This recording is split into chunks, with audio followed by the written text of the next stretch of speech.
Thank you, Catherine. Oh. Thank you, Catherine. So when David Page called me, he said, we need kind of an old-fashioned guy. We need a villain, because in our world, we like polarized story. A good debate is not good if there's not a villain. Anyway, so I'm not a villain. I'm a very sweet guy, as you all know. But sometimes you have to deal with difficult situations.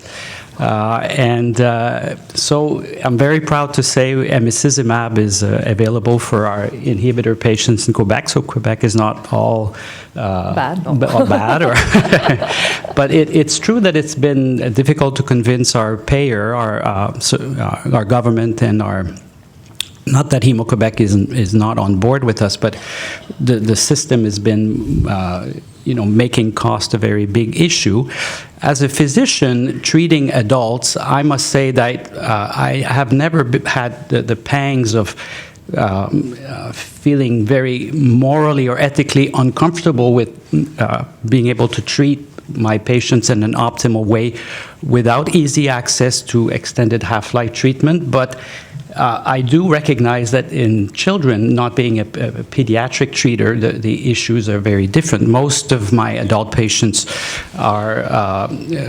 have treated so often throughout their life that the issue of the number of infusion, although it may be counting for something, is probably not the foremost issue in their life. And as the field is evolving and we're looking for better outcomes in terms of maintaining trough levels or having a better prophylaxis, better protection, it is possible with normal or unmodified factor VIII or factor IX to achieve excellent levels and good protection.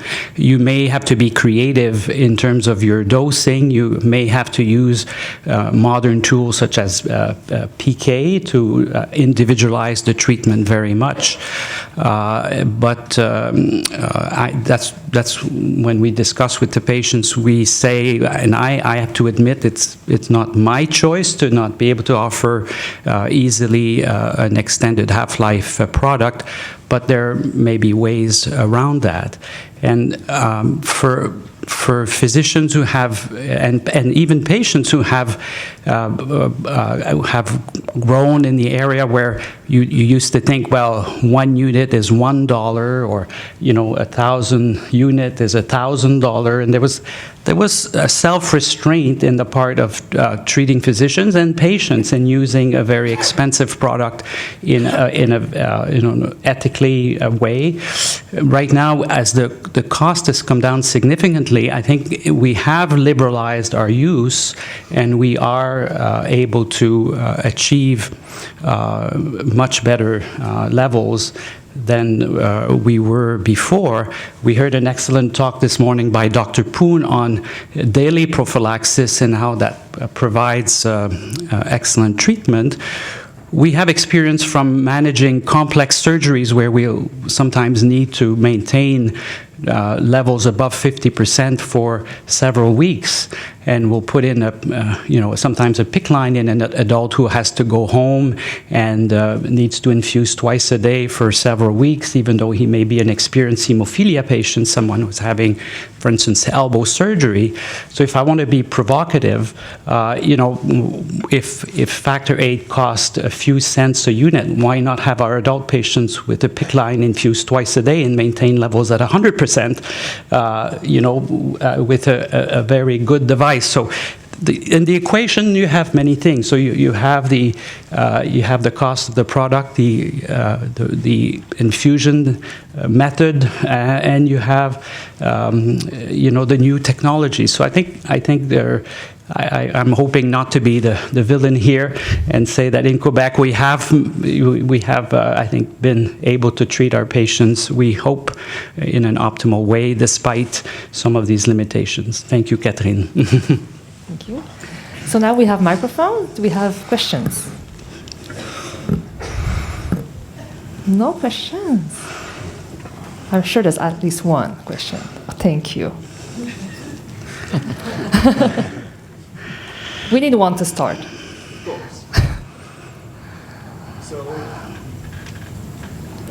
No, can we make the microphone working?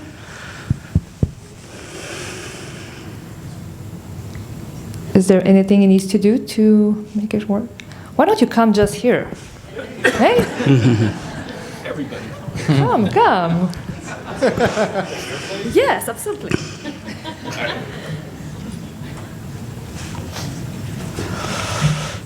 Well, this is certainly an interesting perspective. So I guess I'll introduce myself. I'm Jeff from Newfoundland. You mentioned going through gene therapy is a lot like gaining superpowers, and you feel like you can do so many things you would never consider you'd be able to do. And as a person with a bleeding disorder, only mild, I'll admit, but there's still some things that I feel like it's just not a very good idea to attempt it. Like if I wanted to go out and start a career in kickboxing or a professional football career, probably not good ideas. So it's great that we have this technology available, but with the unpredictability of the results, it's almost like Spider-Man in the second movie where he loses his powers and then all of a sudden he gets the crap kicked out of him. So I was just a little bit curious what the implications might be of implementing this unpredictable therapy and trying to convince some patients that they're not Spider-Man, they're not quite superheroes yet, and they should still be careful. You want to comment, Jay? Hello? Is this one? Okay. I was actually being lighthearted with the Superman comment, or superpower. I'm pretty conservative, always have been. The only thing I would probably say is that there's always a desire to be normal, like a normal other person. So I don't think you ever stop someone for doing kickboxing if they really, really wanted to, but it's not, not likely, and the level of injury you would get afterwards would probably control those desires. Maybe, can I don't know if this is on. I think it's on. Okay. Jeff, so from my point of view, an answer to your question is, sure, we don't know, we can't predict who's going to respond or for how long, but let's say someone has a gene therapy, either a trial or a licensed product, and they get a modest response, maybe not quite as good as Jay got, and let's say it only lasts for about 5 years. Well, that means that you've gone 5 years without needing any treatment. So, Manuel showed us, you can, if you go from 3 times a week to twice a week, that's 52 fewer needles. Well, 5 years is 5 times 52 fewer needles, so that's not bad.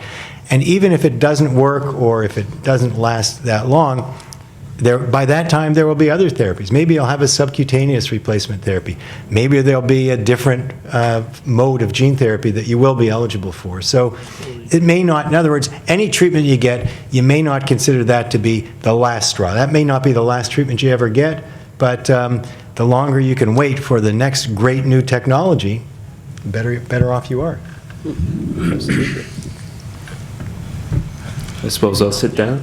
No, not really. I suppose I'll sit down and let someone else ask a question. You're really good, though. I'm glad you came on the stage. Next question, we have... Hi.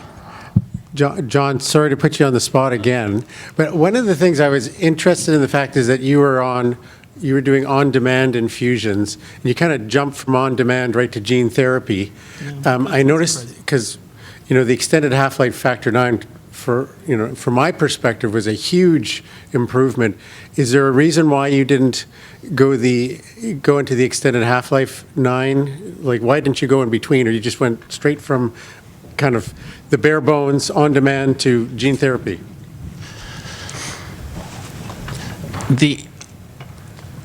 That's a tough one to answer because it's all emotional.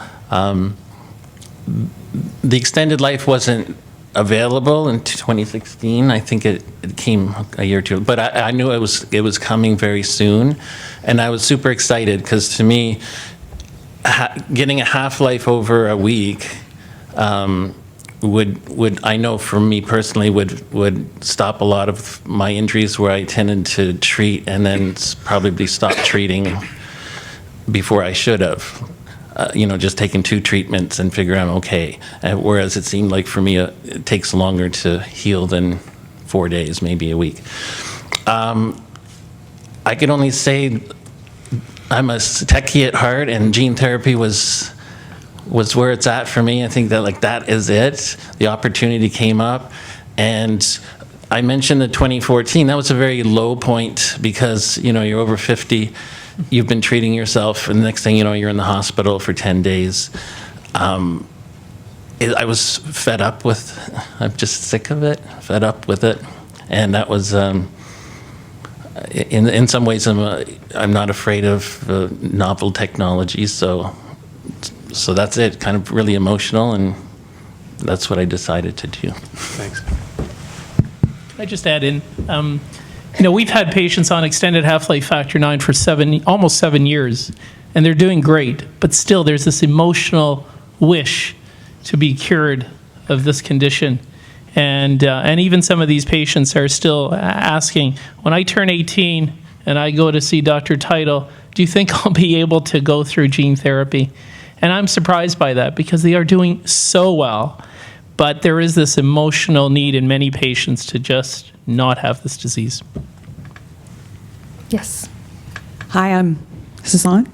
I'm Marianne. I'm a physiotherapist from Montreal, and I recently had a great opportunity to have a little bit more extended talk with Jay, and one of the things I found very interesting, Jay, was the musculoskeletal aspects, obviously.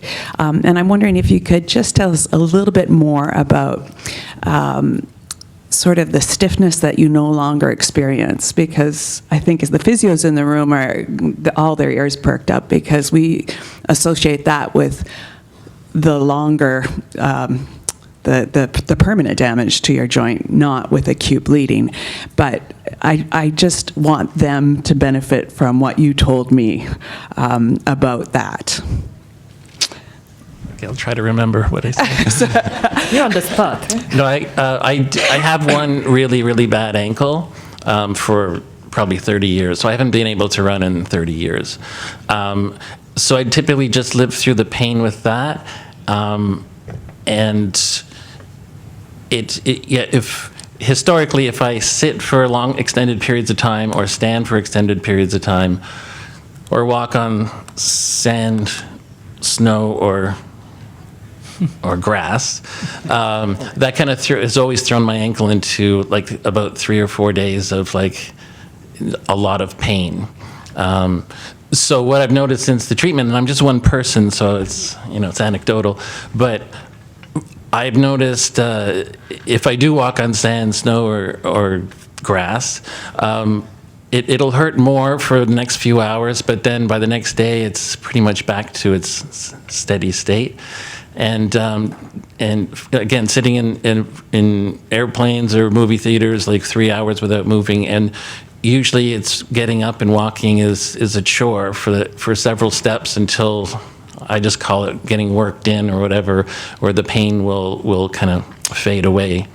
But since the gene therapy, I personally find that I'll get up and just start walking, which is kind of still, just because you got off the plane yesterday, and it's still noticeable when I'm walking up the aisle, when I get halfway up and I'm thinking, gee, I'm not in pain. That's the effect I get from it. So I'm not sure why, but I'll take it. Thanks. I don't think any of us are sure why. Thank you so much for all the speakers. My name is Ahmad. I'm a pharmacist and a patient with severe hemophilia and the General Secretary of Hemophilia Society in Qatar. So my first question to Dr. Teitel regarding the gene therapy. You mentioned you was thinking it will be available by 2000 and now 2019. I'm very well aware of the efficacy profile of the gene therapy, and even if it didn't work, you are 5 years free from the factor products. But about the safety, so the safety about the side effects of the patient that may happen, like the flu-like symptoms or even the expression of the gene in the liver and sometimes hepatic carcinoma. This is my first question. My second question to Dr. Carcao. For the patients who are on extended half-life products and or any factor products, and you shift them to imicizumab, they still may suffer bleeding due to physical activities or due to any situations. So when we dose them with factor 8, after when we can dose them with imicizumab, I'm aware that Lexicom had some interaction between the factor, theoretical, between high level of factor 8 in your blood and imicizumab, it can produce a thrombus, but I'm not aware that when you can dose imicizumab after high doses of factor 8 and the patient can still get any thrombotic reactions to that or no. And thank you so much. Dr. Teitel? So I think the first question related to adverse effects.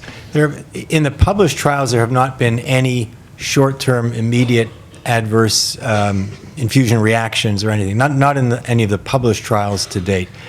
You mentioned hepatocellular carcinoma. There have not been any human or animal studies that suggest or cases of hepatocellular carcinoma related to gene therapy. Now, it is the case that AAV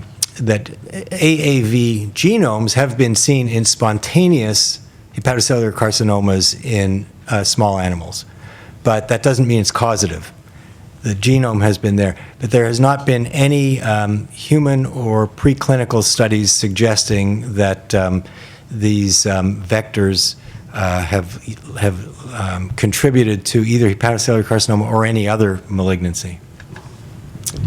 In terms of your question about what to do in the event that you need other therapies when you're on emicizumab, I think actually when it comes to non-inhibitor patients on emicizumab, the use of concomitant factor VIII is completely safe. There has not been any reported cases of thrombosis in such a situation, and you would not stop the emicizumab. It's once a week or once every 2 weeks, and you would continue with that, and then you would treat if some event did happen with factor VIII, and you can treat safely with the usual doses of factor VIII.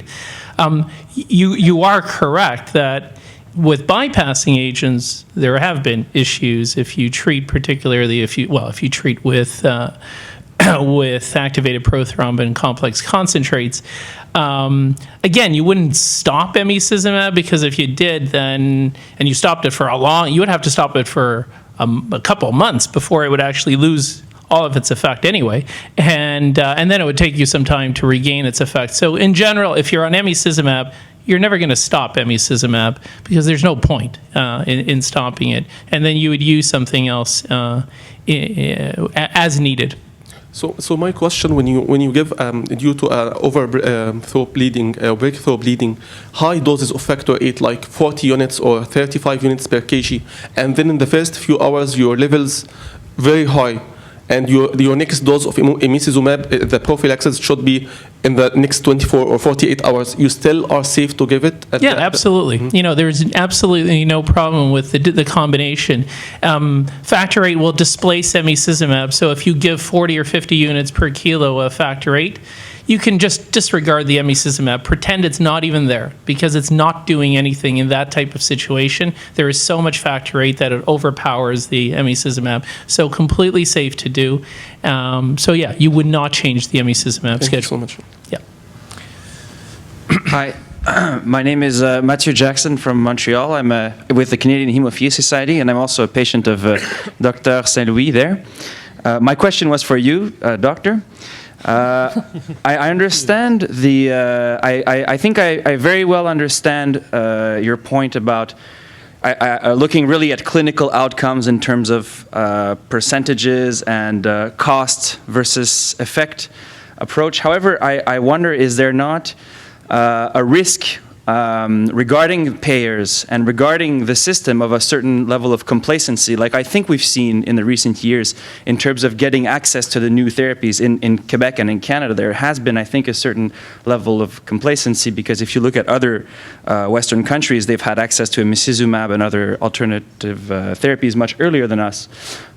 So is there not a risk? How do you find that balance? And how should it be, who should decide how you determine, what is the actual effect on quality of life? Because I'm a moderate, as you know very well, I'm sure, 2%.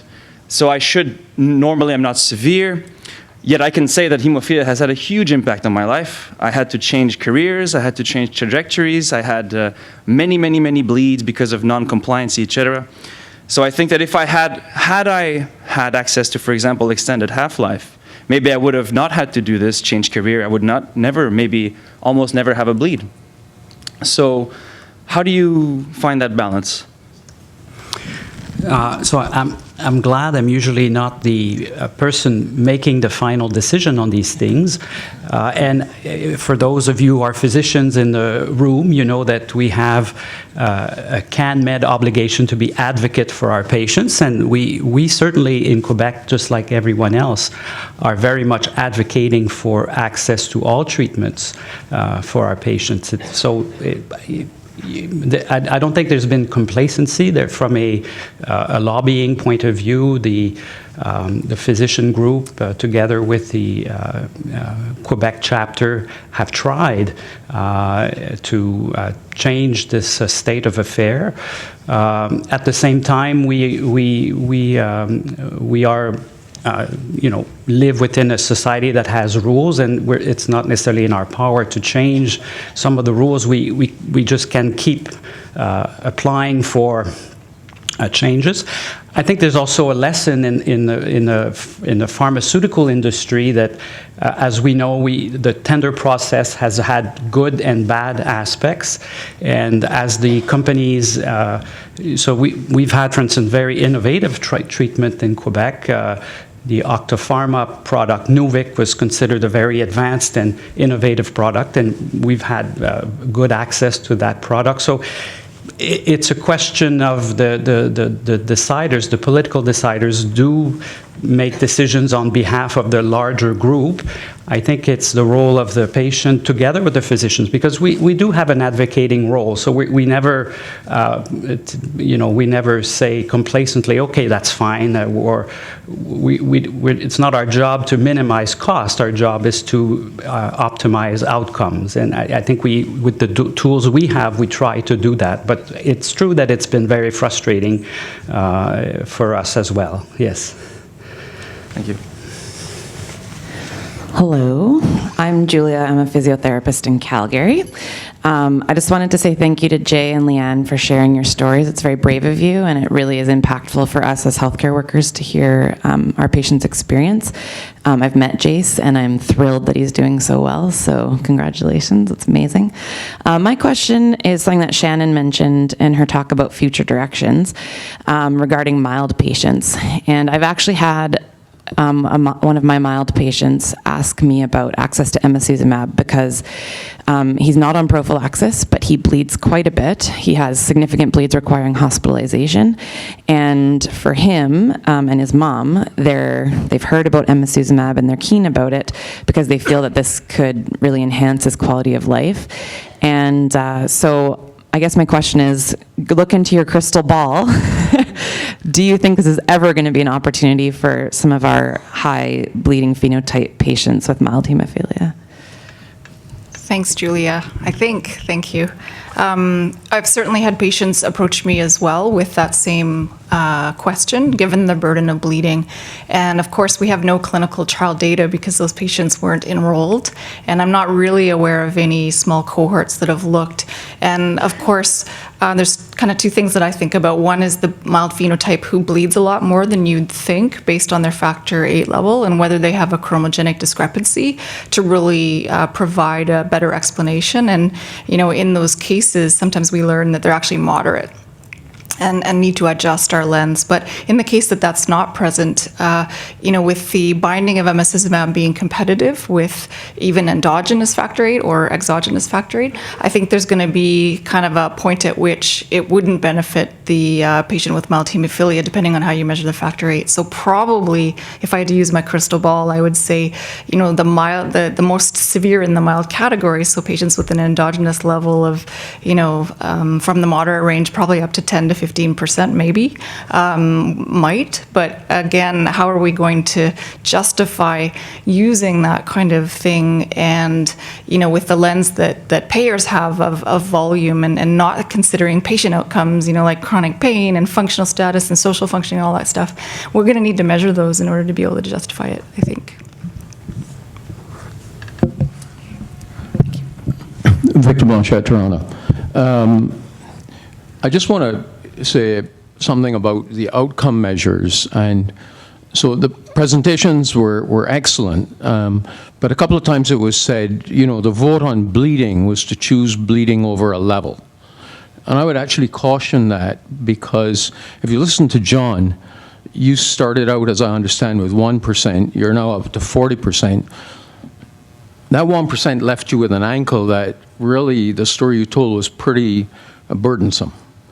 And the long-term outcome data now from the countries that have used prophylaxis for 30 years, the Dutch data, the German data, says that the ankles are the worst joint. So, unless we get out to higher levels and maintain those, we're going to have people with bad ankles. And they're going to have a lot of burden on the individual level. So I would say that the challenge is to get better by going to higher levels and maintaining it, and be a bit cautious about convenience, because nobody wants to give needles. If you're a long-acting, you wouldn't want once every 2 weeks, you'd want once every 3 weeks. We're just human beings. So that's the only comment. I think we should just remember that story about the gene therapy experience that you've told us. It's anecdotal, but I think it's very powerful.